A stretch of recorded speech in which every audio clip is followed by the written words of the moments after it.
हे कारण काय असू शकते मी सांगू शकत नाही. हकालपट्टी किंवा उचलबांगडी हे शब्दप्रयोग जे मीडियातून कालपासून दाखवले गेले ते अत्यंत चुकीचे आहेत. तसं कुठलंही पत्र मला काही अधिकृत पक्षाकडून आलेलं नाही आणि पक्षाचा प्रवक्ता यापेक्षाही मोठं पद माझ्याकडे आहे. ते म्हणजे अजितदादाचा एक कार्यकर्ता. दादाचा कार्यकर्ता असणं आणि दादांवर निष्ठा ठेवून पक्षात काम करणं ही मला असं वाटते माझ्यासाठी फार मोठी गोष्ट आहे. अजितदादांच्या पक्षात काम करण्याची संधी मिळते. वारंवार जिथं शेतकऱ्याचा विषय असेल, जिथं सर्वसामान्यांचा विषय असेल, जिथं राज्य हिताचा विषय असेल, त्या ठिकाणी मी भारताचा नागरिक या नात्यानं बोलणार.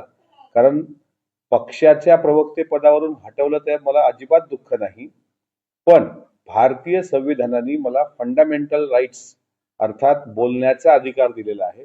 त्या अधिकाराचा पूर्ण वापर संपूर्ण शक्तीनिशी मी आपल्या प्रचार प्रसार माध्यमांद्वारे करणार आहेच.